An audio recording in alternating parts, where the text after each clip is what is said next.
Logo após o funeral do meu marido, meu filho me deixou em uma estrada deserta e gritou: "A cidade é logo ali. Vá em frente. Eu vou viajar. Você não vai morrer. Não preciso de uma velha me atrapalhando. A herança toda ficou para mim de qualquer jeito." Contendo o choque, fiquei paralisada e em silêncio. Ele foi embora, me deixando sozinha, sem dinheiro, sem comida, sem telefone. Um mês depois, ele voltou para casa após férias luxuosas. Nem imaginava a surpresa que o esperava. Mas antes de eu continuar, me conta aqui nos comentários de onde está ouvindo minha história. Quero muito saber até onde ela está chegando. Os carros pretos já tinham ido embora quando eu finalmente consegui me mexer. Fiquei ali, parada diante da cova ainda aberta, olhando a terra escura que agora cobria meu lindomar. 50 anos juntos. 50 anos de café da manhã, de brigas bobas, de reconciliações no escuro do quarto, de planos que nunca saíram do papel. E agora isso. Um buraco no chão e um silêncio que doía mais que qualquer grito. O coveiro esperava a uma distância respeitosa, apoiado na pá, fingindo que não estava com pressa. Mas eu sabia que estava. Todo mundo tinha pressa naquele dia. Pressa de ir embora, pressa de esquecer, pressa de seguir em frente. Todo mundo, menos eu. Olhei para o lado e vi meu filho Júlio César encostado numa árvore, a uns 20 metros de distância. Ele mexia no celular, os dedos deslizando pela tela com a mesma indiferença de quem confere o placar de um jogo qualquer. De vez em quando ele sorria. Sorria. No enterro do próprio pai. Senti um aperto no peito que não era só luto. Era outra coisa. Um pressentimento, talvez. Aquela sensação de que algo muito errado estava para acontecer. A nora, Patrícia, nem tinha vindo. Mandou mensagem de manhã dizendo que estava com gripe. Gripe em pleno verão. Mentira tão mal contada que nem se deu ao trabalho de disfarçar. Respirei fundo. Passei a mão pelo vestido preto, o mesmo que usei no enterro da minha mãe, 20 anos atrás, e caminhei devagar até Júlio César. Meus sapatos afundavam na grama úmida. O céu estava cinzento, pesado, como se também estivesse de luto. Quando me aproximei, ele guardou o celular no bolso com um gesto rápido, mas não rápido o suficiente. Eu vi. Vi o sorriso que ele tentou esconder. "Vamos, mãe." A voz dele era fria, impaciente. "Preciso resolver umas coisas. Nem um abraço, nem um 'sinto muito', nem um olhar de compaixão para a mulher que passou 30 horas em trabalho de parto para trazê-lo ao mundo." "Já?" perguntei, a voz fraca. "Seu pai ainda nem..." "Já, mãe. Não adianta ficar aqui olhando para a terra. Ele não vai voltar." Engoli a resposta que queria dar. Engoli junto com as lágrimas. Deixei que ele me conduzisse pelo braço, com mais força do que o necessário, até o estacionamento do cemitério. O carro dele brilhava sob o sol que começava a aparecer entre as nuvens. Uma SUV importada, preta, com aquele cheiro de couro novo que sempre me dava enjoo. Ele abriu a porta de trás para mim. De trás. Como se eu fosse uma passageira qualquer. Uma desconhecida que ele estava dando carona por obrigação. Entrei sem dizer nada. O que eu poderia dizer? Júlio César deu a volta, sentou no banco do motorista e ligou o carro. O ar-condicionado gelado me atingiu como um tapa. Ele não perguntou se eu queria. Ele nunca perguntava. O carro começou a se mover e eu olhei pela janela, vendo o cemitério ficar para trás. As cruzes, as flores murchas, a figura solitária do coveiro que agora trabalhava para fechar a cova do meu marido. Fechei os olhos. Lembrei do dia em que conheci Lindomar, 50 anos atrás, num baile de São João em Santa Rosa do Viterbo. Eu tinha acabado de me formar professora, cheia de sonhos e medos. Ele era tímido, trabalhava no cartório do pai, tinha as mãos grandes e o sorriso mais gentil que eu já tinha visto. "A senhora me dá a honra dessa dança?" Ele perguntou todo formal, o rosto vermelho de vergonha. Eu ri. "Pode me chamar de você." Dançamos a noite inteira. E quando o sol nasceu, eu já sabia que ia casar com aquele homem. 50 anos. Foram bons no geral. Tivemos nossos problemas, como todo casal, mas nos amávamos. Isso eu nunca duvidei. Abri os olhos e percebi que o carro não estava indo para casa. "Filho, para onde a gente está indo?" Silêncio. "Júlio César?" Ele não respondeu. Os olhos fixos na estrada, as mãos apertando o volante. Olhei pela janela. A paisagem estava mudando. Saímos da cidade, passamos pelos últimos prédios, pelas últimas casas. Agora era só estrada, mato, cercas de arame. Isso não é o caminho de casa, insisti, sentindo o coração acelerar. Nada. Filho, me responde. Fica quieta, mãe. A voz dele era dura, cortante. Já chegamos. Já chegamos onde? O medo começou a subir pela minha garganta como bile. Tentei me convencer de que era paranoia, que ele estava me levando para algum lugar relacionado ao inventário, talvez. Algum cartório, alguma propriedade que eu não conhecia. Mas no fundo, bem no fundo, eu sabia que não era isso. O carro deixou a estrada asfaltada e entrou numa estrada de terra. A poeira vermelha subia em nuvens, cobrindo a paisagem. Não havia casas, não havia placas, não havia nada.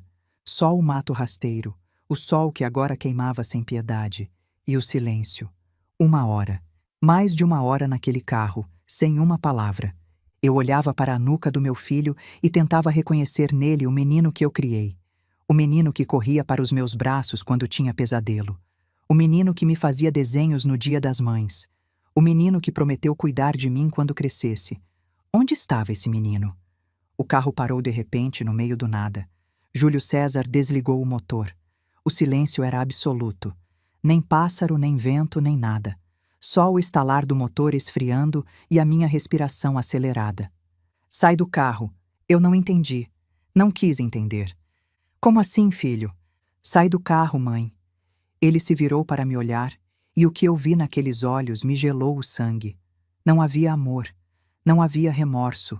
Não havia nada. Agora. Mas, aqui, no meio de... Ele abriu a porta dele, deu a volta no carro e abriu a minha porta com violência. Me puxou pelo braço, os dedos apertando minha carne com força suficiente para deixar marcas. Ai, tá me machucando. Ele não ligou. Me arrastou para fora do carro e eu tropecei, quase caí. Meus sapatos, aqueles sapatos velhos que eu só usava em velório, não eram feitos para terra fofa.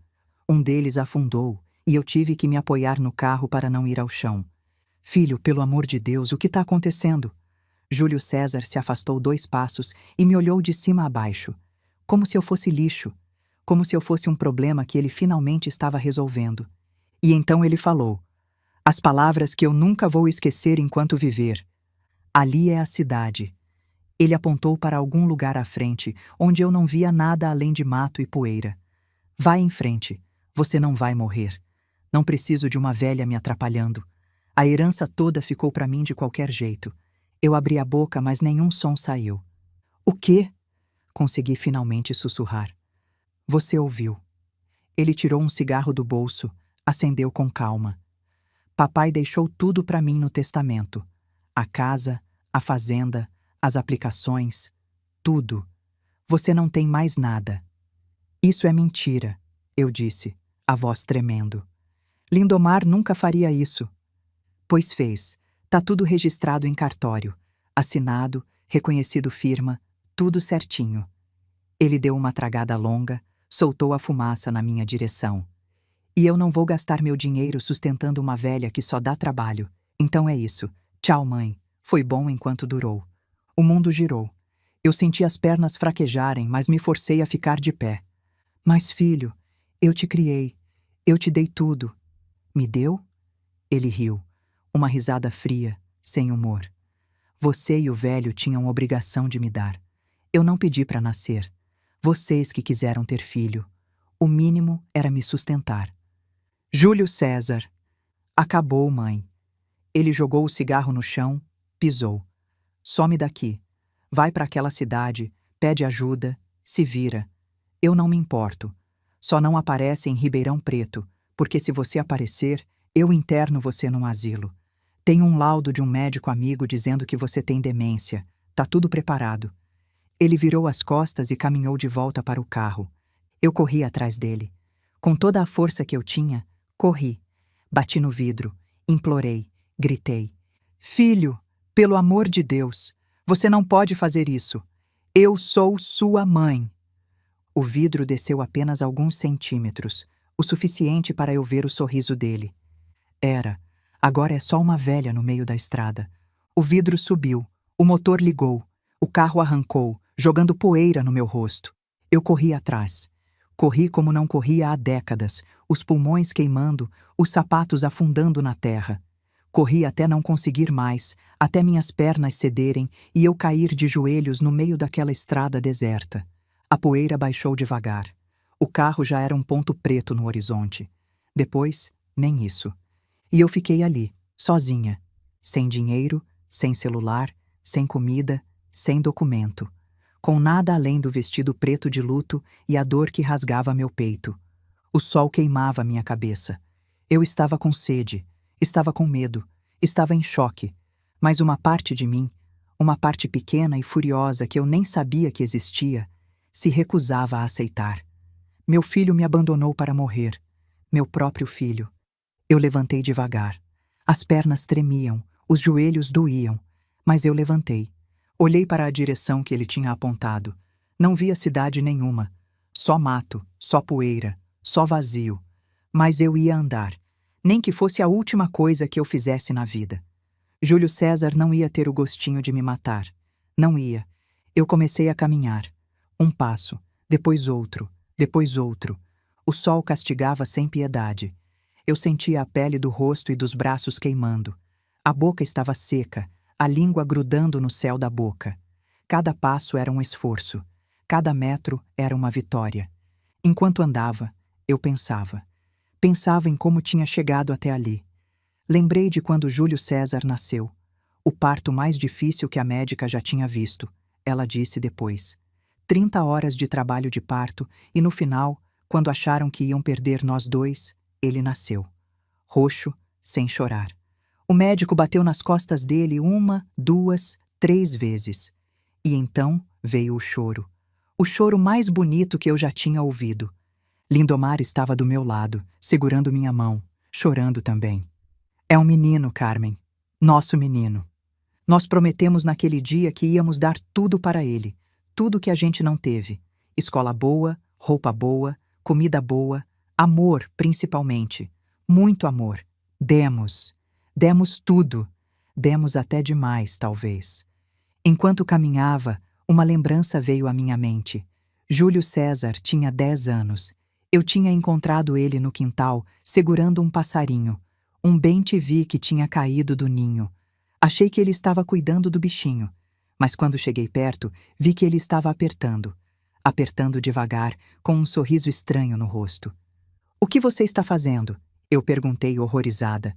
Ele largou o passarinho, que saiu voando, atordoado, mas vivo, e me olhou com aqueles olhos frios. Queria ver quanto tempo ele aguentava. Eu contei para o Lindomar naquela noite. Ele ficou preocupado, falou em levar o menino num psicólogo. Mas eu disse que não, que era só coisa de criança, que ia passar. Não passou. Aos 15, Júlio César foi pego colando numa prova. A professora chamou os pais. Lindomar queria castigar, tirar mesada, proibir saída. Eu defendi. Todo mundo erra. Ele aprendeu a lição. Não aprendeu. Aos 25, ele pediu dinheiro emprestado para um investimento. 50 mil reais. Lindomar não queria dar. Eu convenci. É nosso filho. A gente tem que ajudar. Nunca devolveu. E quando Lindomar cobrou, Júlio César ficou com raiva. Disse que os pais tinham obrigação de ajudar os filhos, que era ingratidão cobrar. Todos os sinais estavam lá. Eu só não quis ver. E ele retribuiu me jogando numa estrada para morrer. Eu tropecei numa pedra e quase caí. Um dos sapatos arrebentou. A tira que segurava o calcanhar simplesmente cedeu. Tirei os dois e continuei descalça. A terra queimava a sola dos meus pés, mas eu não podia parar. Quanto tempo eu andei? 1 hora? 2? Eu não sabia. O sol tinha mudado de posição, isso eu percebia. Estava mais baixo agora, a luz mais alaranjada. O calor continuava insuportável. Minha garganta estava em carne viva. Eu tentava engolir, mas não tinha saliva. Os lábios estavam rachados, sangrando. Várias vezes eu pensei em parar, em sentar à beira da estrada e esperar. Esperar o quê? A morte, talvez. Ou um milagre. Mas eu não parei, porque cada vez que eu pensava em desistir, eu via o rosto do meu filho. o sorriso dele enquanto me abandonava. E a raiva, aquela raiva que eu nem sabia que tinha dentro de mim, me empurrava para a frente. Você não vai me matar, Júlio César. Você não vai. E então eu vi, no horizonte, distorcido pelo calor, mas real, casas, telhados, uma torre de igreja, uma cidade. Eu forcei as pernas a andarem mais rápido. Os pés sangravam agora, cortados por pedras e gravetos. Eu não ligava. A cidade estava ali. A salvação estava ali. Demorou mais. Eu não sei quanto. O tempo tinha perdido o sentido. Mas eu cheguei. Uma placa de madeira meio apodrecida anunciava: Vila Esperança, POP 847 habitantes. Esperança. O nome nunca fez tanto sentido. Entrei na cidade, se é que aquilo podia ser chamado de cidade. Era mais uma vila mesmo, um punhado de casas espalhadas ao longo de uma rua de terra. A maioria parecia abandonada. Janelas fechadas, quintais tomados pelo mato, telhados caindo. Eu caminhei pela rua principal, procurando alguém. Qualquer um. Socorro! Minha voz saiu rouca, quase um sussurro. Alguém pode me ajudar? Nada. Silêncio. Bati na primeira porta que encontrei. Ninguém atendeu. Na segunda, mesma coisa. Terceira, quarta, quinta, nada. O desespero começou a apertar meu peito de novo. Eu tinha chegado até ali, tinha sobrevivido à caminhada e agora ia morrer numa cidade fantasma? Então eu vi uma casa diferente das outras. Era pequena, simples, mas bem cuidada. O jardim tinha flores, margaridas, girassóis, algumas que eu não conhecia. As janelas tinham cortinas brancas, limpas, e da chaminé, eu mal podia acreditar, saía uma fumacinha. Alguém estava ali. Alguém estava cozinhando. Eu juntei as últimas forças que me restavam e fui até lá. A calçada era de pedra irregular, e meus pés descalços protestaram a cada passo. Não importava. Eu empurrei o portãozinho de madeira. Ele rangeu, anunciando minha chegada, e atravessei o pequeno jardim. Cheguei à porta. Levantei a mão. Bati. Uma vez. Duas. Três. Passos lá dentro. Meu coração disparou. A porta se abriu. Uma mulher me olhava. Uns 60 e poucos anos, cabelos grisalhos presos num coque frouxo, avental florido sobre um vestido simples. O rosto dela era bondoso, mas marcado por uma tristeza antiga que eu reconheci imediatamente, porque eu via a mesma coisa no espelho. Ela olhou para mim de cima a baixo, os pés sangrando, o vestido sujo de poeira, o rosto queimado de sol, e os olhos. Meus olhos deviam estar dizendo tudo. Meu Deus do céu, ela sussurrou. O que aconteceu com a senhora? Eu abri a boca para responder, mas o corpo não aguentou mais. Me ajuda. Foi tudo o que eu consegui dizer. Meu filho. E tudo ficou escuro. Acordei num quarto que eu não conhecia. A primeira coisa que senti foi o cheiro. Lavanda. Os lençóis, o travesseiro, tudo cheirava a lavanda. Um cheiro bom, reconfortante, que me lembrava a casa da minha avó quando eu era criança. A segunda coisa que senti foi a dor. Meus pés latejavam, minha cabeça também. A pele do rosto e dos braços ardia, queimadura de sol. E havia uma sede que parecia vir de dentro dos ossos. Abri os olhos devagar. O quarto era pequeno, mas arrumado.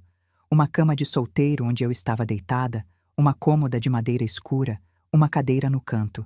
Na parede, um crucifixo e algumas fotos.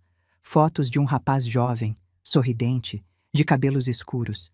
A porta se abriu e a mulher entrou. A mesma que tinha me recebido. Ela trazia uma bandeja com um copo d'água e um prato de comida. Graças a Deus, ela disse, sorrindo aliviada. A senhora acordou. Fiquei preocupada. Desmaiou na minha porta, tadinha. Onde... Minha voz era um farrapo. Onde eu estou? Na minha casa. Vila Esperança. Eu sou Zulmira. Dona Zulmira. O povo daqui me chama. Ela colocou a bandeja na cômoda e sentou na cadeira ao lado da cama. A senhora apareceu na minha porta num estado... Meu Deus, o que aconteceu? Tentei sentar, mas a cabeça girou. Zulmira me ajudou, ajeitou o travesseiro nas minhas costas. Primeiro bebe água, ela disse, pegando o copo e levando aos meus lábios. Devagar. pouquinho de cada vez. A água era a coisa mais deliciosa que eu já tinha provado na vida. Bebi um gole, depois outro. Queria virar o copo inteiro, mas Zulmira segurava firme. Calma, devagar. Se beber rápido demais, passa mal. Obedeci. Bebi a água aos poucos, sentindo cada gole descer pela garganta ressecada. Depois, ela me deu comida. Arroz, feijão, ovo frito. Comida simples, mas naquele momento era um banquete. Enquanto eu comia, ela ficou ali, em silêncio, esperando. Não me pressionou, não fez perguntas. Só esperou. Quando terminei, quando finalmente senti que tinha forças para falar, eu contei. Contei tudo. O enterro, o carro, a estrada, as palavras do meu filho, o abandono. Zulmira ouviu sem me interromper. O rosto dela foi mudando conforme eu falava, de preocupação para espanto, de espanto para horror, de horror para uma raiva fria que eu reconheci imediatamente. Quando terminei, ela ficou em silêncio por um longo momento. Meu Deus, ela finalmente disse. Que monstro! Que monstro! É meu filho, eu disse, e minha voz quebrou. Eu criei ele. Eu dei tudo para ele. A senhora deu. Zulmira pegou minha mão entre as suas. Mas algumas pessoas nascem tortas. Não é culpa sua. Será? É. Ela apertou minha mão. A senhora fez sua parte. Ele que escolheu ser o que é. Ficamos em silêncio. Da janela, eu podia ver o sol se pondo, tingindo o céu de laranja e rosa. A senhora fica aqui o tempo que precisar, Zulmira disse. Mas eu nem conheço a senhora. Não quero dar trabalho. Trabalho? Ela sorriu, um sorriso triste. Eu moro sozinha nessa casa há 8 anos. Meu filho morreu num acidente de moto. Meu marido foi embora 2 anos depois. Trabalho é não ter ninguém para conversar. Eu olhei para ela, para as linhas de dor no rosto dela, para os olhos que conheciam sofrimento. Sinto muito, eu disse, pelo seu filho. Eu também sinto, todo dia.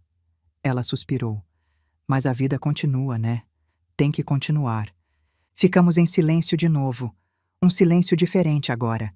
Um silêncio de 2 mulheres que tinham perdido muito e encontrado uma na outra.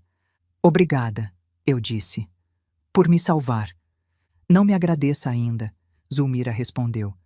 A gente ainda tem muito o que resolver. Mas por hoje, descansa.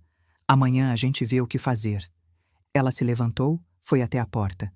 Dona Zulmira? Ela se virou. Aquele rapaz nas fotos. Eu apontei para a parede. É seu filho?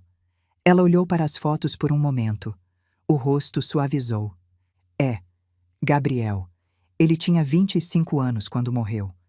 Ela passou a mão pelo quadro mais próximo. Era tudo que eu tinha. Ele era bonito. Era. E era bom. Ela se virou para mim. Às vezes os bons vão embora cedo demais. E os ruins ficam. Ela apagou a luz e fechou a porta. Eu fiquei ali, no escuro, pensando nas palavras dela. Os ruins ficam, Júlio César ficou. E eu estava viva. E de algum jeito eu ia fazer ele pagar pelo que fez. Não sabia como ainda, mas ia. Na manhã seguinte, depois de uma noite de sono interrompido por pesadelos, eu lembrei do bilhete. Estava me trocando. Zulmira tinha me emprestado um vestido simples, de algodão, porque o meu estava imundo, quando senti algo no bolso do vestido preto. Um papel dobrado. Puxei com mãos tremendo. Reconheci a letra de Lindomar imediatamente. Estava meio tremida. Ele já devia estar fraco quando escreveu. Mas era dele. Meu coração disparou. Desdobrei o papel e li. Minha Carmen, se você está lendo isso, é porque eu parti e as coisas não correram bem. Eu sempre desconfiei do Júlio César, mas não queria acreditar. Agora sei a verdade. Procure meu irmão Augusto. Nós fizemos as pazes. Ele tem a verdade. O telefone dele. 11 99847 3621. Perdoe-me por não ter sido mais forte, por não ter te contado antes. Eu sempre te amei. Seu Lindomar. PS. Não confie em nada que o Júlio César disser sobre testamento. Eu li o bilhete 3 vezes. 4, 5. Augusto, o irmão de Lindomar. Eles tinham brigado há 15 anos, logo depois do Natal. Uma briga feia, daquelas que separam família para sempre. Nunca entendi direito o motivo. Lindomar não gostava de falar sobre isso. Só dizia que Augusto tinha passado dos limites. Desde então, silêncio absoluto. 15 anos sem se falar, sem se ver. Eu tentei intermediar algumas vezes no começo, mas Lindomar era teimoso demais. E agora, esse bilhete, dizendo que eles tinham feito as pazes, que Augusto tinha a verdade. Que verdade?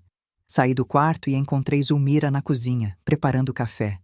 Bom dia, ela disse, sorrindo. Dormiu bem? Mais ou menos. Mostrei o bilhete para ela. Achei isso no bolso do meu vestido. Meu marido deixou. Zulmira leu, o rosto ficando cada vez mais sério. Então seu marido sabia, ela disse baixinho. Sabia que o filho ia aprontar alguma. Parece que sim. E esse Augusto é quem? Irmão dele. Estavam brigados há 15 anos, mas pelo bilhete parecem que se reconciliaram. Zulmira devolveu o papel. A senhora precisa ligar para esse número. Eu sei. Hesitei. A senhora tem telefone? Ela foi até um armário e tirou um celular velho, daqueles de tecla. Serve? Serve. Peguei o celular com mãos trêmulas. Disquei o número do bilhete. Chamou. Uma vez. 2. 3. Caixa postal. Você ligou para Augusto Moreira. Deixe seu recado após o sinal. Engoli a frustração e falei depois do bip. Augusto, aqui é Carmen, esposa do Lindomar. Seu irmão morreu. Eu preciso de ajuda urgente. Por favor, me liga. É questão de vida. Deixei o número de Zulmira e desliguei. Não atendeu, eu disse desnecessariamente. Ele vai retornar. Zulmira disse com uma confiança que eu gostaria de sentir. Enquanto isso, vem tomar café. A senhora precisa se alimentar.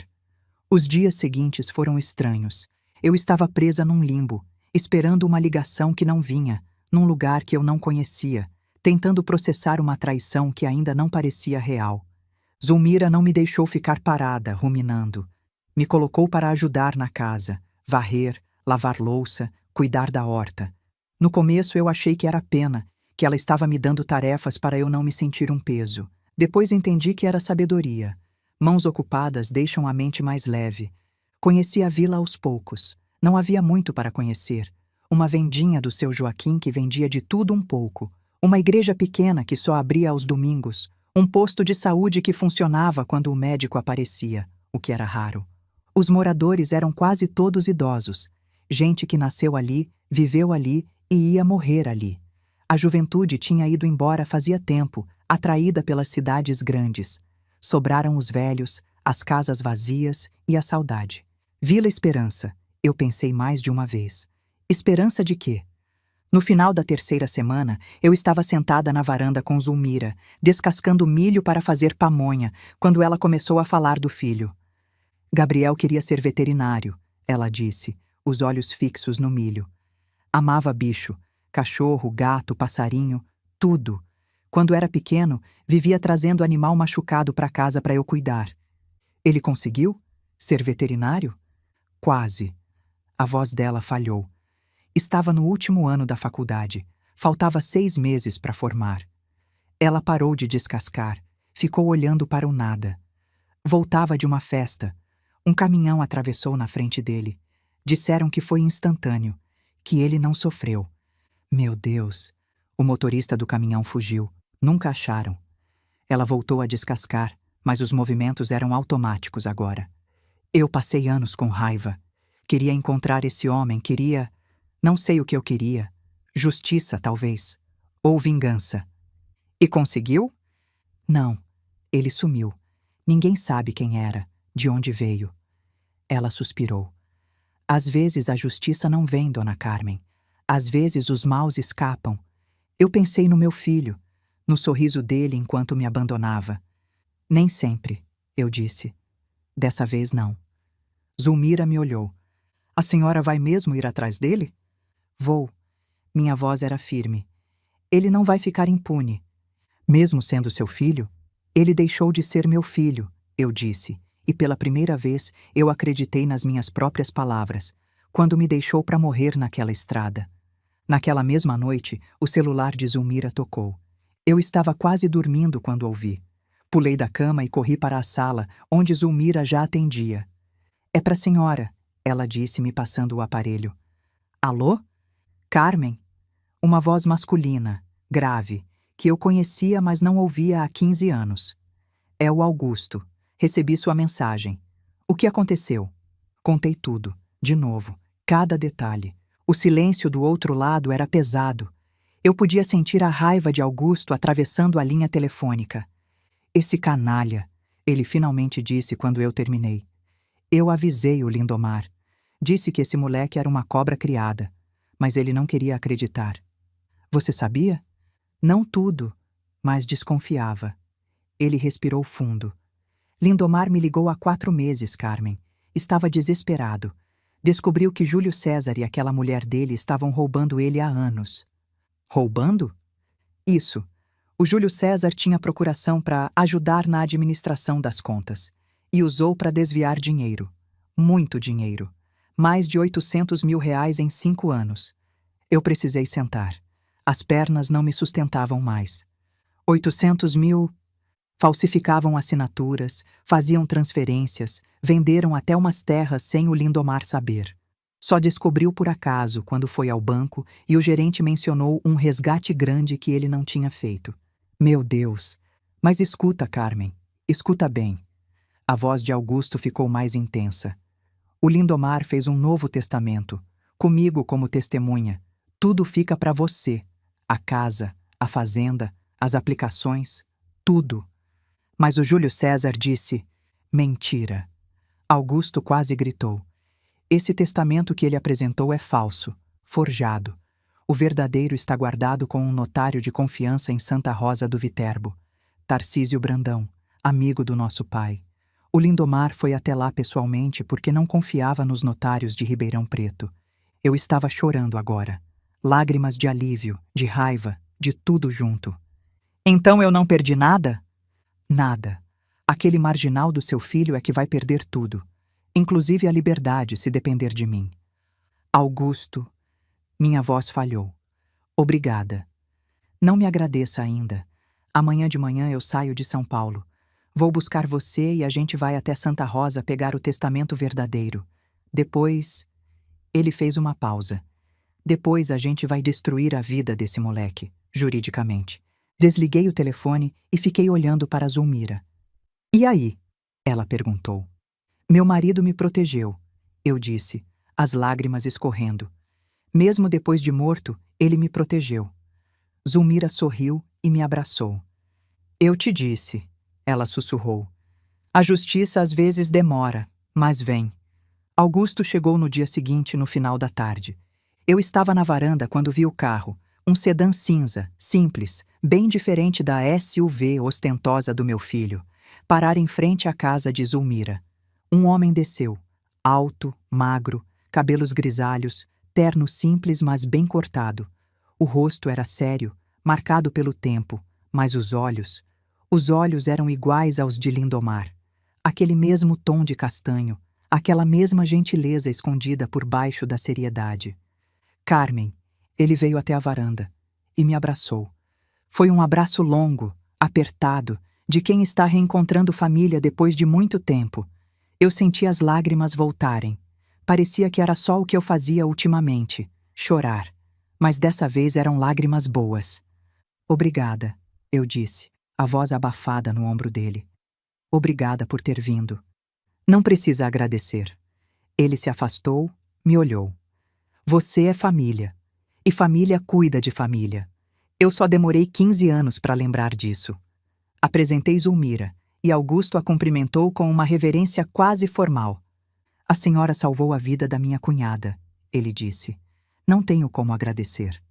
Não precisa agradecer, Zulmira respondeu, repetindo as palavras dele. Fiz o que qualquer pessoa decente faria. Infelizmente, pessoas decentes estão cada vez mais raras. Entramos na casa. Zulmira serviu café e bolo. Ela tinha passado a tarde assando, para receber direito à visita, como disse. Sentamos na sala pequena e Augusto começou a falar. Lindomar me ligou em março, ele disse, a xícara de café intocada nas mãos. Eu quase não acreditei quando vi o número dele no meu celular. 15 anos de silêncio. 15 anos. Por que vocês brigaram? Perguntei. Era uma pergunta que eu guardava há mais de uma década. Lindomar nunca me contou direito. Augusto suspirou. Por causa de herança. Ele fez uma pausa.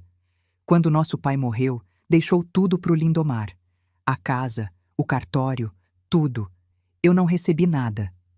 Mas, por quê? Tradição. Nosso pai era da velha guarda. Achava que o filho mais velho tinha que herdar tudo e o mais novo que se virasse.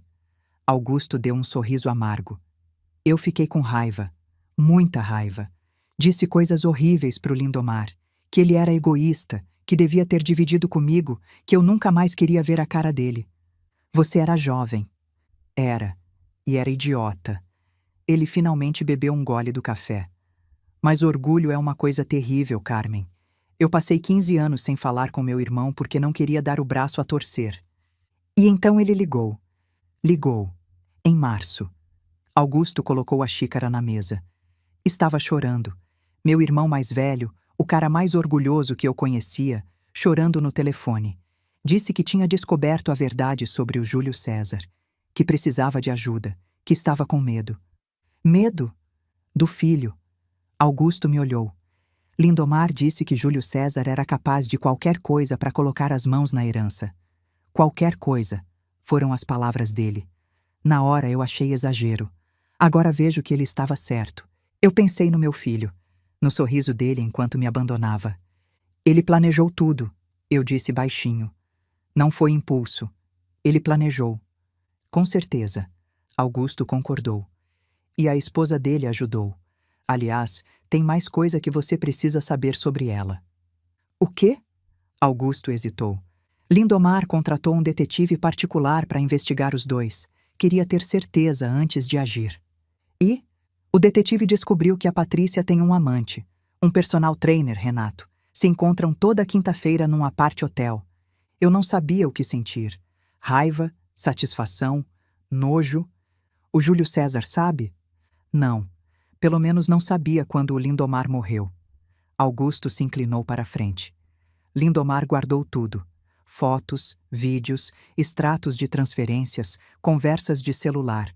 Está tudo num pendrive que ele deixou com o notário, junto com o testamento. Um dossiê. Exatamente. Para usar como arma se precisasse. Augusto deu um sorriso frio. Seu marido era mais esperto do que o filho achava. Ficamos em silêncio por um momento. Zulmira trazia mais café, silenciosa, discreta. E o que a gente faz agora? Perguntei. Amanhã a gente vai até Santa Rosa, Augusto disse. Pegamos o testamento e o pendrive com o Tarcísio. Depois, vamos à polícia. Polícia? Carmen. Ele me olhou nos olhos. O que seu filho fez é crime. Vários crimes, na verdade. Falsificação de documento, estelionato, apropriação indébita, abandono de incapaz, maus tratos a idoso. Ele pode pegar anos de cadeia. A palavra cadeia ecoou na minha cabeça. Meu filho, na cadeia. Eu sei que é difícil, Augusto disse mais suave.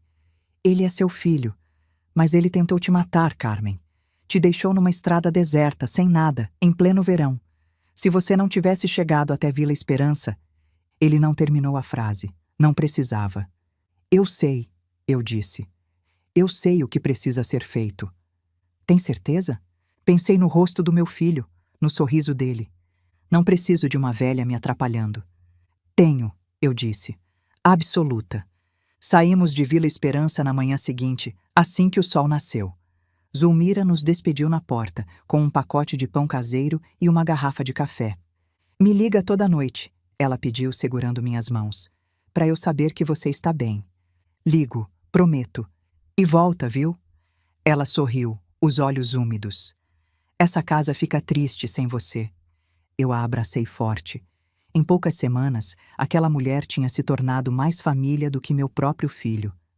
Eu volto, prometi. E vou trazer boas notícias. A viagem até Santa Rosa do Viterbo levou algumas horas. Você se arrepende? Perguntei a Augusto no caminho. De ter ficado 15 anos sem falar com o Lindomar? Todo dia.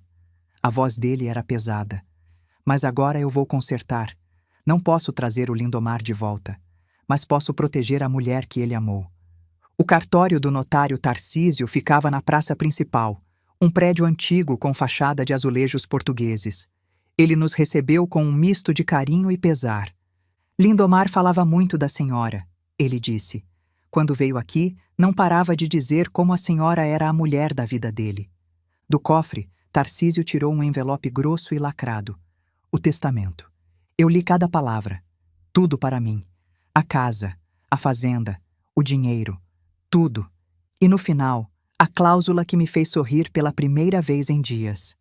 Se minha esposa Carmen Lúcia Moreira Lopes for de qualquer forma prejudicada, maltratada, ameaçada, constrangida ou abandonada por meu filho Júlio César Moreira Lopes ou por sua esposa Patrícia de Souza Lopes, o referido filho perde automaticamente todo e qualquer direito sobre qualquer valor ou bem desta herança. Meu marido sabia. Ele sabia o que o filho era capaz de fazer e se protegeu, nos protegeu. Tem mais, Tarcísio disse. Ele tirou do envelope um pendrive preto. Lindomar disse que isso era seguro de vida. Não sei o que tem dentro. Augusto pegou o pendrive. Eu sei, ele disse. E vai ser a ruína do Júlio César. Saímos do cartório com o testamento e o pendrive. No carro, Augusto conectou o dispositivo no notebook que tinha trazido. Eu vi tudo. Os extratos bancários mostrando transferências não autorizadas. As fotos de Patrícia com o amante, abraçados, beijando-se, entrando num quarto de motel. As conversas de WhatsApp entre Júlio César e a esposa, planejando os desvios, rindo da ingenuidade dos velhos. E a pior de todas, a mensagem que Júlio César mandou para Patrícia 2 semanas antes da morte de Lindomar. Quando o velho morrer, a gente some com a velha e fica com tudo. Ela não sabe de nada. É só jogar num asilo e deixar apodrecer. Eu li aquelas palavras 3 vezes. Deixar apodrecer. Era assim que meu filho pensava em mim. Carmen, Augusto disse baixinho. Você está bem? Eu fechei o notebook. Estou, eu disse. E minha voz era fria, firme, completamente controlada. Agora a gente vai à polícia. A delegacia de Ribeirão Preto era um prédio cinza, sem graça. A delegada que nos atendeu, Fernanda, ficou chocada com a nossa história. Isso é gravíssimo, ela disse depois de ver tudo. Falsificação, estelionato, apropriação indébita, abandono de incapaz, maus tratos a idoso, possivelmente tentativa de homicídio. Um dos piores casos que já vi em 20 anos de polícia. O depoimento durou 3 horas. Quando terminamos, a delegada solicitou mandado de prisão preventiva. Seu filho representa risco de fuga, ela explicou. E risco para a senhora também. Augusto me levou para o apartamento dele em São Paulo. Eu não consegui dormir. Fiquei deitada no escuro, lembrando de quando Júlio César tinha 8 anos e quebrou o braço. Passei a noite no hospital com ele, segurando sua mão. Mamãe, ele disse, você é a melhor mãe do mundo. Quando eu crescer, vou cuidar de você. 37 anos. Eu guardei essa promessa no coração por 37 anos. E agora estava num quarto escuro, em São Paulo, esperando a polícia prender meu filho por tentar me matar. Onde tinha ido parar aquele menino? Eu não sabia. E talvez nunca fosse saber. Mas uma coisa eu sabia com certeza. Aquele menino já não existia mais. O que restava era um homem cruel, ganancioso, capaz de abandonar a própria mãe numa estrada para morrer. E esse homem ia pagar. Uma semana depois, meu celular tocou. Eu estava no apartamento de Augusto, tentando me distrair com um livro, quando o número desconhecido apareceu na tela. Atendi sem pensar. Alô? Oi, mãe. Meu sangue gelou. A voz do meu filho. Aquela voz que eu conhecia desde o primeiro choro na maternidade. Aquela voz que um dia me chamou de a melhor mãe do mundo. Agora carregava veneno. Soube que você sobreviveu, Júlio César continuou, casual. Que bom, fico feliz. O que você quer? Minha voz saiu mais firme do que eu esperava. Quero propor um acordo. Ele fez uma pausa calculada. Você desiste dessa palhaçada de processo e eu deixo você morar na casa, no quartinho dos fundos. Até te dou uma mesadinha. Que tal? Você está me oferecendo migalhas do que é meu? Não é seu, mãe. A voz dele endureceu. É meu. O testamento diz que é meu. O testamento falso diz. O verdadeiro conta outra história. Silêncio do outro lado. Eu quase podia ouvir ele processando a informação. Calculando. Recalculando. Que testamento verdadeiro? Ele finalmente perguntou, e pela primeira vez havia uma nota de incerteza na voz dele. Aquele que seu pai fez em Santa Rosa do Viterbo, com seu tio Augusto de testemunha. Aquele que deixa tudo para mim. Mais silêncio. Quando ele falou de novo, a máscara tinha caído. A voz era puro veneno, pura raiva. Escuta aqui, sua velha. Eu tenho um laudo médico dizendo que você é louca. Tenho testemunhas dizendo que você inventa coisas. Se você for até o fim com isso, eu é que vou processar você por difamação. E vou te internar num hospício. Você vai morrer babando num quarto fedido, entendeu? Eu senti a raiva subir, quente pelo meu peito, mas mantive a voz calma. Filho, eu disse, você sempre foi burro, mas eu não sabia que era tão burro. O quê? Você não sabe o que eu tenho. As conversas de WhatsApp, os extratos bancários, as fotos da sua mulher com o amante. Seu pai guardou tudo. Tudo. Silêncio absoluto. Você não... A voz dele falhou. Isso é mentira. É mesmo? Quando o velho morrer, a gente some com a velha e fica com tudo. Foi isso que você escreveu para Patrícia, não foi? É só jogar num asilo e deixar apodrecer. Eu ouvi ele engolir em seco. Você vai descobrir no tribunal, eu continuei. Você vai descobrir tudo, e quando descobrir, vai ser tarde demais. E desliguei. Minhas mãos tremiam, mas não era de medo, era de satisfação. Augusto apareceu na porta, preocupado. Era ele? Era. Eu coloquei o celular na mesa. Tentou me ameaçar. Disse que tem laudo de médico e testemunhas contra mim. Você acha que ele tem mesmo? Acho que sim. Ele já tinha mencionado isso antes, quando me abandonou. Disse que tinha laudo de um médico amigo. Eu olhei para Augusto. Ele deve ter preparado alguma coisa, para o caso de eu sobreviver. Augusto franziu a testa. Se ele tiver mesmo, vai tentar usar na defesa. Vai tentar te desqualificar como testemunha. Dizer que você é senil, que inventa coisas. E vai conseguir? Não se a gente estiver preparado. Ele sentou na poltrona, pensativo.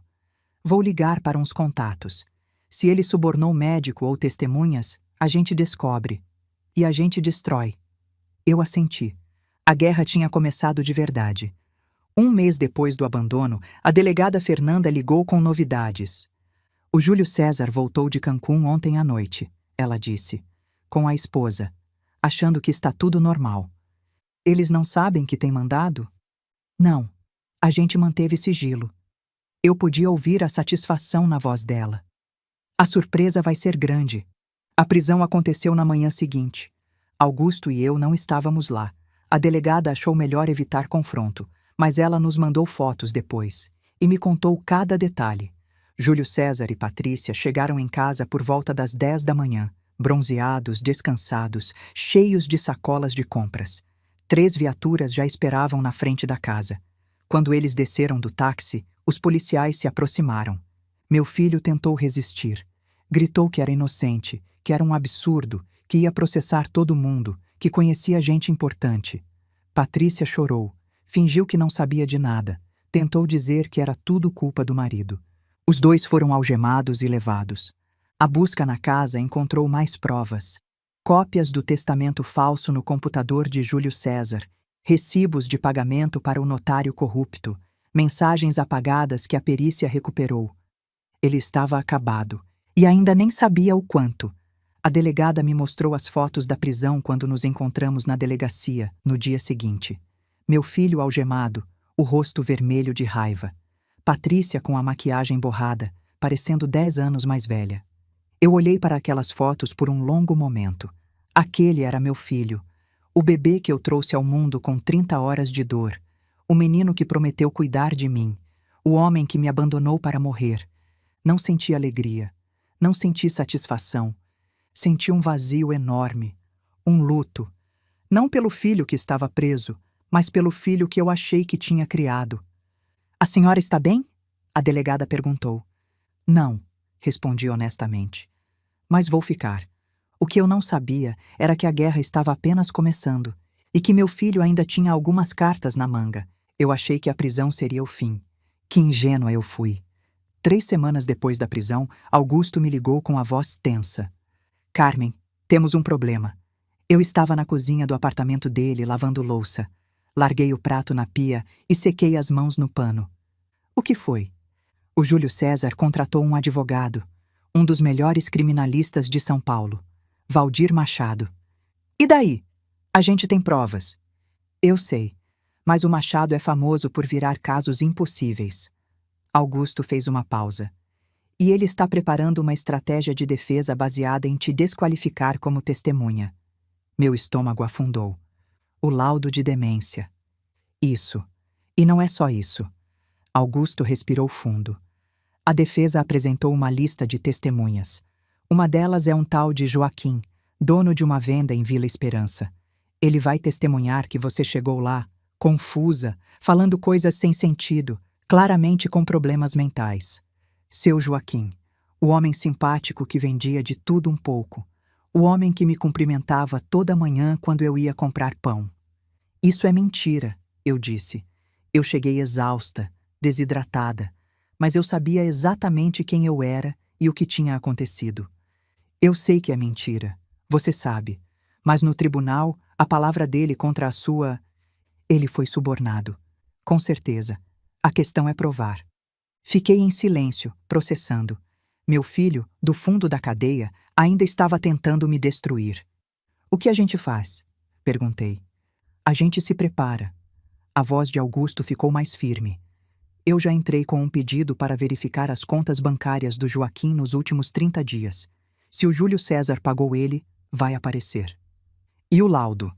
Vou solicitar perícia independente. 3 médicos diferentes vão te examinar. Se você passar, e vai passar, o laudo do médico amigo não vale nada. Eu respirei fundo. Augusto, você acha que ele pode ganhar? Silêncio do outro lado. Não vou mentir para você, Carmen. A voz dele era séria. O Machado é muito bom. E o Júlio César está desesperado. Gente desesperada faz coisas imprevisíveis. Mas a gente tem as provas, o dossiê, as mensagens. Temos, e isso é nosso trunfo. Augusto fez uma pausa. Mas o jogo ainda não acabou. Prepare-se para uma briga. Eu desliguei e fiquei olhando para a janela. Do lado de fora, São Paulo seguia sua rotina. Carros, pessoas, barulho. A cidade não se importava com meu drama particular. O mundo continuava girando, indiferente. Mas dentro de mim, algo tinha mudado. O medo inicial, aquele medo de quando eu estava na estrada, sozinha, achando que ia morrer, tinha dado lugar a outra coisa. Algo mais frio, mais duro, mais determinado. Meu filho queria guerra? Pois ia ter. A audiência preliminar foi marcada para 1 mês depois. O Fórum de Ribeirão Preto era um prédio imponente, com colunas de mármore e corredores que ecoavam cada passo. Eu entrei de mãos dadas com Augusto, vestida com o melhor vestido que Zulmira tinha me emprestado, um cinza discreto, elegante, mas não ostensivo. Zulmira tinha vindo de Vila Esperança para me apoiar. Estava sentada na plateia, as mãos cruzadas no colo, o rosto tenso de preocupação. Do outro lado da sala, meu filho. Era a primeira vez que eu o via desde o abandono. Ele estava diferente, mais magro, mais pálido, com olheiras fundas. A arrogância ainda estava lá, nos ombros eretos, no queixo erguido, mas havia algo mais. Medo, talvez. Ou raiva. Provavelmente os dois. Nossos olhos se encontraram por um segundo. Ele desviou primeiro. O advogado dele, Valdir Machado, era exatamente o que eu esperava. Terno caro, cabelo grisalho impecável, ar de quem achava que era mais esperto que todo mundo na sala. Ele olhou para mim com um sorrisinho de canto de boca que me deu vontade de atravessar a sala e dar um tapa naquela cara. Mas eu me controlei. Sentei ao lado de Augusto, coluna ereta, e esperei. O juiz entrou. Um homem de uns 60 anos, rosto severo, óculos de leitura no nariz. Ele olhou para os 2 lados, folheou alguns papéis e começou. Estamos aqui para a audiência preliminar do caso do Estado contra Júlio César Moreira Lopes. Ele ajeitou os óculos. Defesa. Pode começar. Machado se levantou com um floreio teatral. Meritíssimo, venho hoje apresentar evidências que demonstram que as acusações contra meu cliente são baseadas em testemunhos não confiáveis e documentos de autenticidade questionável. Eu senti o sangue subir para o rosto. Augusto colocou a mão no meu braço, me acalmando. Machado continuou, a voz suave como mel envenenado. A principal testemunha de acusação é a senhora Carmen Lúcia Moreira Lopes, mãe do acusado. No entanto, tenho aqui um laudo médico. Ele ergueu um papel. Assinado pelo Dr. Evandro Pimentel, psiquiatra com 20 anos de experiência, atestando que a senhora Carmen apresenta sinais de demência senil em estágio inicial, incluindo confusão mental, perda de memória e tendência a confabular, ou seja, a inventar histórias que ela acredita serem verdadeiras. Murmúrios na sala. O juiz pediu silêncio. Além disso, Machado continuou, tenho o depoimento do senhor Joaquim Ferreira dos Santos, morador de Vila Esperança, que encontrou a senhora Carmen no dia dos supostos eventos. Segundo ele, e cito, a senhora chegou completamente confusa, não sabia onde estava, falava coisas desconexas sobre o filho querendo matá-la, parecia claramente perturbada. Eu quis gritar, quis levantar e dizer que aquilo era tudo mentira, que Joaquim tinha sido comprado, que eu estava perfeitamente lúcida. Mas Augusto apertou meu braço. Espera, ele sussurrou. Diante dessas evidências, Machado concluiu com um sorriso satisfeito.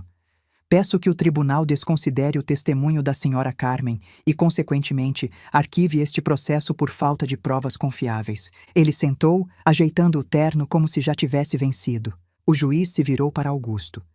Acusação? Augusto se levantou devagar. Calmo. Controlado. Meritíssimo, agradeço à defesa por essa apresentação dramática. Muito convincente. Ele deu um sorriso fino. Pena que é tudo mentira. O sorriso de Machado vacilou. Vamos por partes, Augusto continuou. Primeiro, o laudo médico. O Dr. Evandro Pimentel, que a defesa apresenta como psiquiatra respeitado, é amigo pessoal do acusado há mais de 10 anos. Ele tirou uma foto do bolso. Aqui estão os dois num churrasco, no ano passado. E aqui, numa viagem a Porto Seguro. E aqui, no casamento da filha do doutor, onde o acusado foi padrinho. Murmúrios mais altos. O juiz se inclinou para a frente, interessado. Além disso, Augusto continuou, solicitei uma perícia independente da senhora Carmen. 3 psiquiatras diferentes, indicados pelo tribunal, a examinaram na semana passada. O resultado? Ele ergueu outro papel. Paciente lúcida, orientada, com memória preservada e sem sinais de qualquer patologia psiquiátrica. Unânime. Machado se levantou. Protesto. Essa perícia não foi... Senta, doutor. O juiz disse secamente. Você vai ter sua vez. Machado sentou, o rosto vermelho. Agora sobre o senhor Joaquim Ferreira dos Santos. Augusto continuou. A defesa diz que ele é uma testemunha idônea. Mas o que a defesa não mencionou é que exatamente 5 dias após a prisão do acusado, o senhor Joaquim recebeu uma transferência bancária de R$ 5.000. Ele tirou mais um papel. Aqui está o extrato. A transferência foi feita da conta da senhora Patrícia de Souza Lopes, esposa do acusado. A sala explodiu em murmúrios. O juiz bateu o martelo pedindo silêncio. R$ 5.000, Augusto repetiu. Coincidentemente, o mesmo valor que o senhor Joaquim disse a um vizinho que ia receber para fazer um favorzinho pro moço da cidade. Eu olhei para Júlio César. Ele estava lívido, os olhos fixos na mesa. Meritíssimo, Augusto concluiu. A defesa apresentou um laudo falso de um médico que é amigo do acusado e uma testemunha que foi claramente subornada. Não só nego o pedido de arquivamento, como solicito que ambos sejam investigados por obstrução da justiça e falso testemunho. Ele sentou. O silêncio na sala era absoluto. O juiz olhou para Machado com uma expressão que eu só posso descrever como nojo. Doutor Machado, ele disse lentamente. O senhor tem algo a dizer? Machado se levantou, visivelmente abalado. Meritíssimo, meu cliente me garantiu que... Seu cliente mentiu para o senhor. O juiz interrompeu. O que não é surpresa considerando as acusações. Mas o senhor, como advogado, tinha a obrigação de verificar suas fontes antes de apresentá-las ao tribunal. O pedido de arquivamento está negado. O juiz bateu o martelo. O processo segue para julgamento, e estou encaminhando cópia destes autos para a OAB e para o Ministério Público, para que avaliem a conduta da defesa e das testemunhas mencionadas. Ele se levantou. Audiência encerrada. E saiu. Eu fiquei sentada, processando o que tinha acabado de acontecer. Augusto se virou para mim, um sorriso discreto no rosto. Primeira batalha vencida, ele disse baixinho. Eu olhei para o outro lado da sala. Júlio César estava sendo levado pelos policiais, o rosto uma máscara de fúria. E Patrícia estava chorando, mas não eram lágrimas de tristeza, eram lágrimas de medo. 2 semanas depois, a delegada Fernanda me ligou com uma notícia inesperada. Dona Carmen, a senhora pode vir à delegacia? Temos uma situação. Que situação? A Patrícia quer falar com a senhora. Eu fiquei em silêncio por um momento. Falar comigo? Sobre o quê? Ela quer fazer delação premiada. Vai testemunhar contra o marido em troca de redução de pena. Mas antes, ela quer falar com a senhora. Pessoalmente. Eu não sabia o que pensar. Patrícia tinha sido cúmplice de tudo. Tinha ajudado a roubar, tinha ajudado a planejar, tinha ficado em silêncio enquanto meu filho me abandonava para morrer. E agora queria conversar? Tudo bem, eu disse. Eu vou. A sala de interrogatório da delegacia era pequena, fria, com uma mesa de metal e 2 cadeiras. Patrícia já estava lá quando eu entrei, sentada de um lado, as mãos algemadas na frente do corpo. Ela parecia outra pessoa, a mulher que eu conhecia, sempre maquiada, sempre arrumada, sempre com aquele ar de superioridade, tinha desaparecido. No lugar dela, havia uma mulher pálida, com olheiras profundas, cabelos sem corte, unhas roídas. Dona Carmen, ela disse, a voz trêmula. Obrigada por vir. Eu sentei na cadeira oposta e não disse nada. Patrícia engoliu em seco. Eu sei que a senhora me odeia, e tem todo o direito. Ela baixou os olhos. O que eu fiz, o que a gente fez, foi imperdoável. Foi, eu disse. Minha voz era fria, neutra. Eu vim pedir desculpas. Ela levantou os olhos, cheios de lágrimas. Eu sei que não muda nada, mas eu precisava dizer. Por que agora? Perguntei. Por que não disse nada antes? Quando ainda podia fazer diferença? Patrícia ficou em silêncio por um momento. Medo, ela finalmente disse. Eu tinha medo do Júlio César. A senhora não sabe como ele é de verdade, Dona Carmen.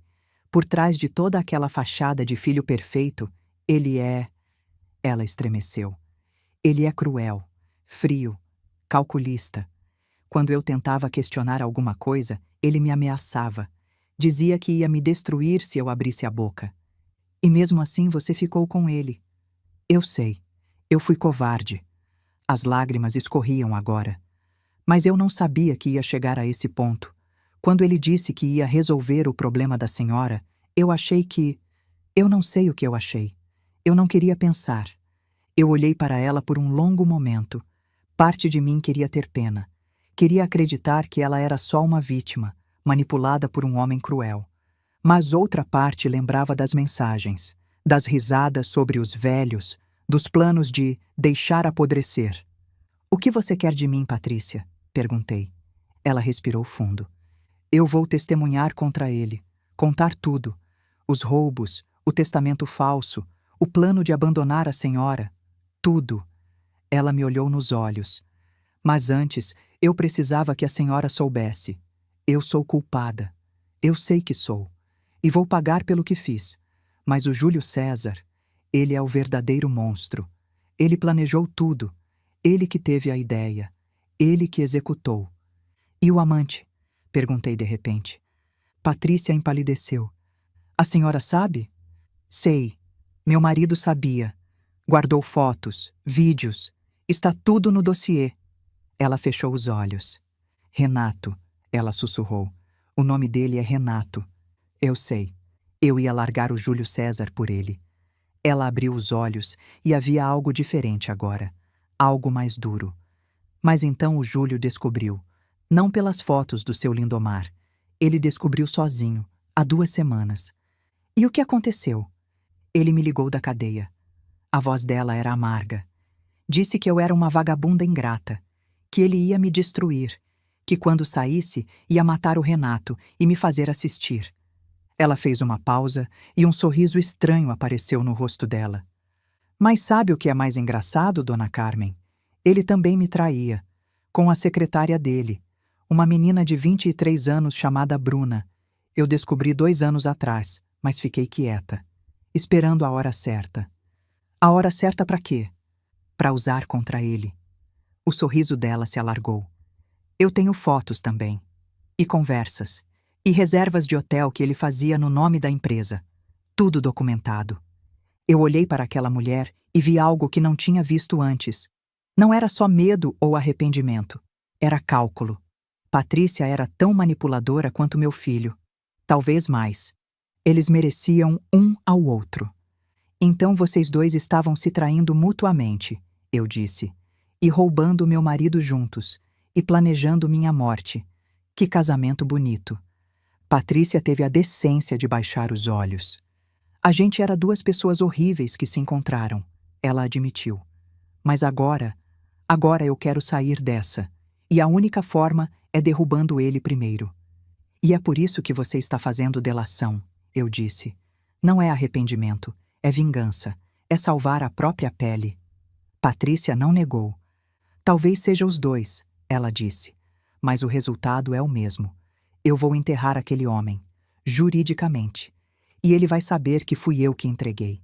Ele vai passar 12 anos na cadeia sabendo que a mulher que ele achava que controlava foi quem destruiu ele. Eu me levantei.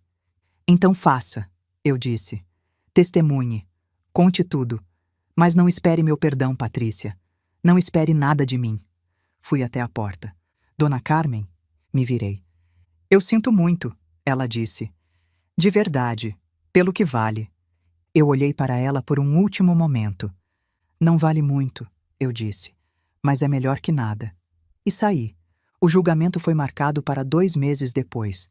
Durante esse tempo, muita coisa aconteceu. Patrícia cumpriu sua promessa. Testemunhou contra Júlio César em 3 sessões diferentes, contando cada detalhe do esquema. Os roubos, as falsificações, o plano de me abandonar. Ela chorou, se contradisse algumas vezes, mas no geral foi devastadora. Seu Joaquim, o dono da venda, também foi reconvocado. Dessa vez, com medo de ser preso por falso testemunho, ele contou a verdade. Um homem tinha aparecido na vila, oferecendo 5.000 reais para ele mentir. Disse que se ele não aceitasse, ia ter problemas. O médico que tinha feito o laudo falso perdeu a licença, está respondendo processo criminal, e o advogado Machado pediu para sair do caso por motivos pessoais. Na verdade, a OAB abriu investigação contra ele. Júlio César estava sozinho agora, com um advogado público sem experiência e sem mais cartas na manga. O dia do julgamento chegou num dia cinzento de outono. A sala do tribunal estava lotada. Jornalistas, curiosos, estudantes de direito. O caso tinha ganhado repercussão. Filho abandona mãe idosa em estrada após funeral do pai. Era a manchete que circulava havia semanas. Eu entrei de mãos dadas com Augusto, Zulmira logo atrás. Sentei no banco da acusação, o coração batendo forte, mas a mente clara. Do outro lado, Júlio César. Ele estava ainda pior do que na audiência preliminar. Mais magro, mais abatido, com um olhar vazio que eu não reconhecia. Não parecia mais o homem arrogante que tinha me abandonado na estrada. Parecia derrotado. Mas eu não senti pena, não depois de tudo. O juiz entrou, o mesmo da audiência preliminar, o desembargador Eduardo Siqueira, e a sessão começou. Não vou descrever cada detalhe do julgamento. Foram 3 dias de testemunhos, provas, argumentos. A promotoria apresentou tudo: os extratos, as mensagens, as fotos. A defesa tentou argumentar que Júlio César tinha problemas psicológicos, que tinha sido influenciado pela esposa, que merecia uma segunda chance. Ninguém acreditou. Mas o momento que virou o julgamento definitivamente aconteceu no primeiro dia. O promotor pediu para reproduzir um áudio. Um áudio que meu marido tinha gravado sem que o filho soubesse, nos últimos meses de vida. A sala ficou em silêncio. O oficial de justiça conectou o pendrive no sistema de som do tribunal. Todos os olhos estavam no alto-falante. E então, a voz do meu filho ecoou pela sala. Quando o velho morrer, a gente some com a velha e fica com tudo. Ela não sabe de nada. É só jogar num asilo e deixar apodrecer. O silêncio que se seguiu era ensurdecedor. Eu olhei para Júlio César. Ele estava branco como papel, os olhos arregalados. Era a primeira vez que ele ouvia aquele áudio. A primeira vez que ele sabia que o pai tinha gravado. O promotor pediu para reproduzir de novo. Deixar apodrecer. A voz de Patrícia veio em seguida. E se ela resistir? E Júlio César? Não vai resistir. É uma velha de 70 anos. Jogo ela numa estrada no meio do nada, sem celular, sem dinheiro. Em 2 horas ela morre de insolação ou desidratação. E se não morrer, quem vai acreditar nela? Eu tenho laudo dizendo que ela é louca. Risadas. Os dois rindo, planejando minha morte como se fosse uma piada. A sala explodiu em murmúrios. Uma mulher na plateia chorou. Um estudante de direito saiu correndo, provavelmente para vomitar. O juiz bateu o martelo pedindo silêncio, mas sua expressão dizia tudo. Ele olhava para Júlio César com nojo puro. Patrícia, que estava no banco das testemunhas de acusação, abaixou a cabeça. Ela sabia que aquele áudio também a condenava, mesmo com a delação premiada. E Júlio César? Júlio César ficou olhando para o nada. A arrogância tinha desaparecido. O que restava era um homem que sabia que tinha perdido, que não havia escapatória. O advogado público tentou argumentar que o áudio tinha sido obtido ilegalmente, que não podia ser usado como prova. O juiz negou. O áudio foi gravado pelo próprio pai do acusado, em sua própria casa, como medida de proteção. É perfeitamente admissível. A partir daquele momento, o julgamento virou uma formalidade. Todo mundo na sala sabia qual seria o veredito. O momento mais importante veio no segundo dia, quando eu fui chamada para testemunhar. Eu subi ao banco das testemunhas com as pernas tremendo, mas a voz firme. O promotor me fez perguntas simples no começo. Meu nome, minha idade, minha relação com o acusado. Depois veio a pergunta que eu estava esperando. Senhora Carmen, pode nos contar, com suas próprias palavras, o que aconteceu no dia do enterro do seu marido? Eu respirei fundo e contei. Contei tudo. O cemitério, o carro, a estrada, as palavras dele. Descrevi cada detalhe, a poeira, o sol, a sede, o medo, a caminhada até Vila Esperança, os pés sangrando, a certeza de que ia morrer. A sala estava em silêncio absoluto. Ele disse, eu continuei, a voz firme, que não precisava de uma velha atrapalhando, que a herança era dele, e que se eu aparecesse em Ribeirão Preto, ele ia me internar num hospício. Fiz uma pausa. Meu próprio filho, o menino que eu carreguei na barriga por 9 meses, que eu amamentei por 2 anos, que eu criei com todo o amor que eu tinha. Ele me jogou fora como se eu fosse lixo. Olhei para Júlio César. Ele estava olhando para a mesa, o rosto vermelho. Eu não tenho mais filho, eu disse. Meu filho morreu naquela estrada. O que sobrou é isso aí. O promotor agradeceu. A defesa tentou me questionar, mas não conseguiu abalar meu testemunho. Eu respondi a cada pergunta com calma, com clareza, sem me contradizer. Quando desci do banco, passei ao lado do meu filho. E parei. Ele levantou os olhos. Seu pai te amava. Eu disse baixinho, só para ele ouvir. Eu te amava. E você jogou tudo no lixo. Espero que tenha valido a pena. Ele abriu a boca para responder, mas eu já tinha ido embora. No intervalo do julgamento, eu fui ao banheiro. Quando saí, ele estava no corredor, escoltado por 2 policiais. Nossos olhos se encontraram. Ele veio em minha direção. Os policiais deixaram, provavelmente achando que não havia perigo. Você destruiu minha vida, ele disse, a voz baixa, cheia de veneno. Não, eu respondi. Você destruiu sua vida. Eu só mostrei para o mundo. Eu sou seu filho. Era. Eu dei um passo em direção a ele e ele recuou. Você escolheu deixar de ser, naquela estrada, lembra? Não preciso de uma velha me atrapalhando. Foram suas palavras. Agora vive com elas. Você nunca me amou de verdade, ele disse, e havia algo diferente na voz agora. Desespero, talvez. Ou manipulação. Sempre preferiu o papai. Eu era só um estorvo para vocês. Eu quase ri. Não me amou? Eu balancei a cabeça. Eu passei 30 horas em trabalho de parto para te trazer ao mundo. Passei noites em claro quando você tinha febre. Trabalhei dobrado para te dar escola boa, roupa boa, comida boa. Eu te amei demais, Júlio César. Esse foi meu erro. Te amei tanto que ignorei todos os sinais. Que sinais? O passarinho que você estava esmagando quando tinha 10 anos. A cola na prova que eu fingi não ver. Os 50 mil reais que você nunca devolveu. Eu fiz uma pausa. Eu vi tudo. E ignorei. Porque te amava. Porque achava que você ia mudar. Ele ficou em silêncio. Você não mudou, eu continuei. Você só ficou pior. E sabe o que mais? Você matou seu pai. Eu não matei ninguém. Matou sim. Minha voz era fria como gelo. O câncer veio depois, mas o coração dele já estava partido. Ele passou os últimos meses de vida descobrindo que o filho que ele amava era um ladrão, um mentiroso e um monstro. Ele morreu com vergonha de você. Vergonha. Júlio César empalideceu. Isso é mentira. É verdade, e você sabe que é. Eu me aproximei mais, até estar a centímetros do rosto dele. Você vai passar 12 anos na cadeia, mas eu vou te dar uma sentença pior.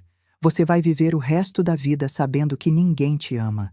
Nem eu, nem a Patrícia, nem seus amigos que sumiram. Ninguém. Você vai morrer sozinho, Júlio César. Tão sozinho quanto você me deixou naquela estrada. Você vai se arrepender, ele disse, mas a voz já não tinha mais força. Estava tremendo.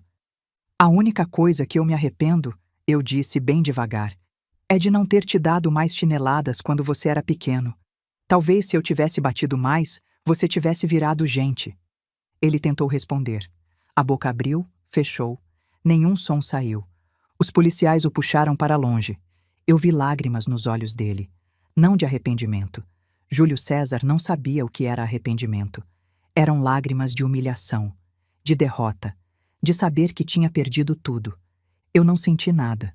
Virei as costas e voltei para a sala do tribunal, a coluna ereta, a cabeça erguida. Zulmira estava me esperando na porta. Você está bem? Ela perguntou. Estou, eu disse. E era verdade. Finalmente estou. A sentença veio no terceiro dia. O juiz entrou com uma expressão grave. A sala estava em silêncio absoluto. Após analisar todas as provas e testemunhos, ele começou. Este tribunal considera o réu Júlio César Moreira Lopes culpado em todas as acusações. Eu senti Zulmira apertar minha mão. O juiz continuou. Pelos crimes de falsificação de documento público, estelionato qualificado, apropriação indébita, abandono de incapaz e maus tratos a idoso, este tribunal condena o réu a 12 anos de reclusão em regime fechado, sem direito à progressão de regime por 4 anos, conforme agravante do Estatuto do Idoso. 12 anos. Além disso, o juiz continuou. O réu deverá pagar multa de 800 mil reais, equivalente ao valor desviado, devolver todo o dinheiro desviado com correção e juros, e está permanentemente proibido de se aproximar da vítima a menos de 500 metros. Ele olhou para Júlio César. O senhor cometeu crimes bárbaros contra a própria mãe, uma mulher que dedicou a vida a criá-lo, que lhe deu amor, educação, tudo o que podia. E, em troca, o senhor a roubou, a humilhou e a abandonou para morrer. O juiz fez uma pausa. O senhor não merece piedade, e não terá nenhuma desta corte. O martelo bateu. Sentença proferida. Audiência encerrada. A sala explodiu em murmúrios. Jornalistas correram para a saída falando em celulares. Estudantes de direito discutiam a sentença. E eu fiquei ali, sentada, processando. 12 anos. Meu filho ia passar 12 anos na cadeia. Olhei para ele sendo levado pelos policiais. Ele gritava que ia recorrer, que era inocente, que aquilo era uma injustiça. Ninguém estava ouvindo. Augusto colocou a mão no meu ombro. Acabou, Carmen. Você venceu. Eu olhei para ele. Não é uma vitória, eu disse baixinho. É só justiça. Ele assentiu. Às vezes é a mesma coisa. Nos meses seguintes, eu soube de tudo o que aconteceu com meu filho. Augusto me mantinha informada, mesmo quando eu dizia que não queria saber. Ele achava que eu precisava. Talvez estivesse certo. Júlio César foi transferido para a penitenciária de Tremembé, no interior de São Paulo. Uma prisão conhecida por ser dura, por não ter privilégios, por não perdoar ninguém. E lá, ele descobriu uma verdade que eu poderia ter dito a ele anos atrás.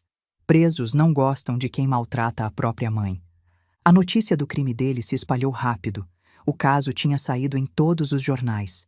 Quando Júlio César chegou ao pavilhão, já tinha apelido: Mãezinha. Os outros detentos gritavam quando ele passava: "E aí, mãezinha? Vai abandonar a gente também?" Augusto soube por um contato que tinha dentro do sistema que na primeira semana 3 presos encurralaram Júlio César no pátio. "A gente viu o que você fez na TV", disse o líder, um homem condenado por tráfico. "Minha mãe me visita todo mês. Ela atravessa o estado inteiro para me ver. E você jogou a sua numa estrada para morrer?" Bateram nele até os guardas aparecerem. Quebrou 2 costelas e o nariz. Depois disso, Júlio César pediu transferência para a ala de proteção, onde ficam os delatores, os ex-policiais, os que correm risco de vida. Foi negado. "O senhor não se enquadra nos critérios", disseram. Ele apelou. Foi negado de novo. Então ele tentou outra estratégia. Ficou isolado. Não ia ao pátio, não ia ao refeitório, comia na cela. Mas a solidão tem seu preço. Augusto me disse que ele perdeu 15 quilos nos primeiros 6 meses, que tinha olheiras profundas, que não dormia, que tinha desenvolvido tiques nervosos. E tinha mais. Patrícia, a mulher que ele tanto amava, ou achava que amava, não o visitou nenhuma vez. Nenhuma. Quando ele ligou do telefone público da cadeia, ela não atendeu. Quando mandou carta, ela devolveu sem abrir. E soube-se que 2 semanas depois do julgamento, ela já estava morando com Renato, o personal trainer, o amante que Júlio César só descobriu quando era tarde demais. Ela disse que nunca amou ele de verdade, Augusto me contou. Disse para uma amiga em comum que estava com ele pelo dinheiro, só pelo dinheiro, e que quando o dinheiro acabou, os amigos também sumiram. Aqueles que iam nos churrascos, que jogavam pôquer, que viajavam para Porto Seguro, nenhum apareceu, nenhum escreveu, nenhum depositou 1 centavo na conta dele para a cantina da cadeia. Júlio César estava completamente sozinho, sem esposa, sem amigos, sem dinheiro, sem nada, só com os fantasmas do que tinha feito. Parte de mim, uma parte pequena, que ainda lembrava do menino que ele tinha sido, sentiu um aperto no peito ao ouvir isso. Mas a parte maior, a parte que lembrava da estrada, do sol, da sede, do medo, essa parte não sentiu nada. Ele tinha escolhido esse caminho. Agora tinha que andar até o fim. Patrícia cumpriu 2 anos de prisão domiciliar, como acordado na delação. Quando terminou, casou com Renato. Ouvi dizer que estão felizes, mas não sei se é verdade. E não me importo. O notário corrupto, Cláudio Ferreira, pegou 6 anos de cadeia e perdeu a licença. O cartório dele foi fechado. Soube que a família dele se mudou de cidade, de tanta vergonha. E seu Joaquim, o da venda, bem, ele não foi preso. Mas a verdade sobre o suborno se espalhou por Vila Esperança. Ninguém mais comprava nada dele. 6 meses depois, ele fechou a venda e foi embora. Disseram que foi para Goiás, morar com uma irmã. Nunca mais voltou. A justiça às vezes vem de formas inesperadas. 6 meses depois do julgamento, eu recebi uma carta. O envelope era branco, comum. O remetente, penitenciária de Tremembé. Eu sabia quem tinha mandado antes mesmo de abrir. Fiquei olhando para aquele envelope por um longo tempo. Estava sentada na varanda da minha nova casa em Vila Esperança. Sim, eu tinha voltado, como prometido. E o sol da tarde pintava tudo de dourado. Zulmira estava ao meu lado, bordando um pano de prato. "Vai abrir?" ela perguntou. "Não sei", eu disse honestamente. "Quer que eu leia primeiro?" Pensei por um momento. Depois balancei a cabeça. "Não. Se eu for ler, tem que ser eu mesma." Abri o envelope com cuidado. Tirei a folha de papel. Reconheci a letra do meu filho. Sempre foi desleixada, difícil de entender. Li em silêncio. "Mãe, eu sei que você não quer me ouvir. Eu sei que eu errei. Eu destruí tudo. A Patrícia me abandonou. Meus amigos sumiram. Eu não tenho mais nada. Só você. Aqui é difícil. As pessoas me odeiam, me batem, me humilham. Toda noite eu acordo com medo. Toda manhã eu acordo desejando que o dia não comece. Eu sei que não mereço perdão, mas eu preciso que você saiba. Eu me arrependo. Todos os dias eu acordo e lembro do que fiz. E choro. De verdade. Por favor, mãe, me visita. Só uma vez. Eu preciso te ver. Eu preciso te pedir perdão pessoalmente. Você é tudo que me resta. Seu filho, Júlio César. Eu li a carta 3 vezes. Depois peguei uma caneta e escrevi no verso: Júlio César, você não chorou quando me deixou naquela estrada. Você não chorou quando falsificou o testamento do seu pai. Você não chorou quando tentou me internar num hospício. Você não chorou quando planejou me deixar apodrecer. Você só está chorando agora porque perdeu, porque está sozinho, porque ninguém quer saber de você. Isso não é arrependimento, é autopreservação. É o mesmo egoísmo de sempre, só que com roupa diferente. Eu te dei a vida, te dei amor, te dei tudo, e você jogou fora. Agora vive com as consequências. Não me escreva mais, eu não vou responder. Carmen. PS. Eu não assinei sua mãe, porque você não tem mais uma. Coloquei a carta no envelope. Fechei. Escrevi o endereço de volta. Vai mandar? Zulmira perguntou. Vou. Você não quer pensar mais um pouco? Eu olhei para ela. Zulmira, eu pensei a vida inteira. Pensei enquanto ele me roubava. Pensei enquanto ele me abandonava. Pensei enquanto ele tentava me destruir no tribunal. Eu suspirei. Chega de pensar. Agora é hora de agir. Ela assentiu, em silêncio. Na manhã seguinte, eu coloquei a carta no correio. Nunca recebi resposta. 1 ano depois do julgamento, Vila Esperança era outra cidade. Com parte do dinheiro recuperado, eu transformei o lugar que tinha me salvado. Posto de saúde novo, ruas asfaltadas, escolinha reaberta, sino da igreja funcionando. Famílias novas chegavam a cada mês. Eu comprei uma casinha ao lado de Zulmira. Pequena, simples, mas minha. 1 ano e meio depois, eu fiz 72 anos. A cidade inteira me fez uma festa surpresa na praça. Tinha faixa, bolo, discurso do prefeito, crianças cantando. Eu chorei, de alegria dessa vez. Zulmira chorou também. Augusto tinha vindo de São Paulo só para isso.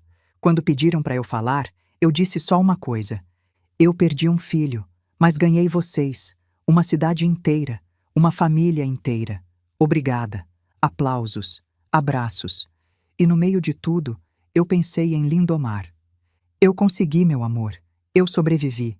E mais que isso, eu vivi.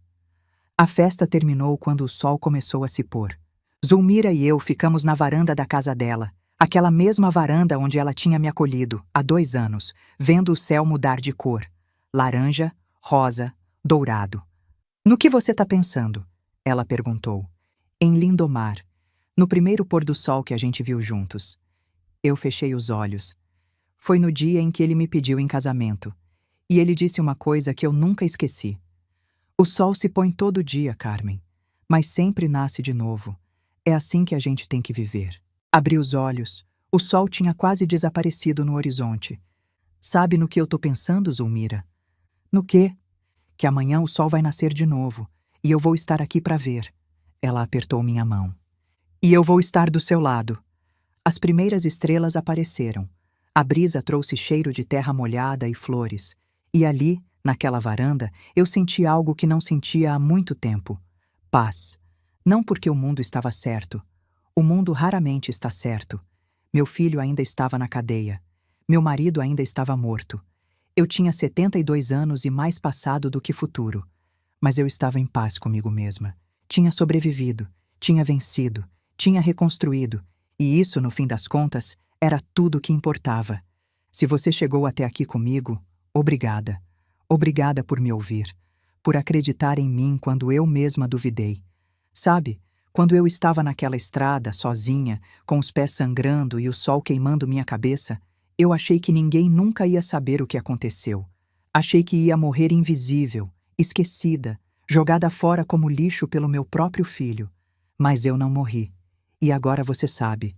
Se essa história tocou seu coração, Se você conhece alguém que precisa ouvir que nunca é tarde para recomeçar, compartilha. Manda para aquela amiga, para aquela tia, para aquela vizinha que às vezes se sente invisível dentro da própria família. E se você já passou por algo parecido, me conta nos comentários. Eu leio cada um, porque a gente, mulher, precisa se apoiar, precisa saber que não está sozinha.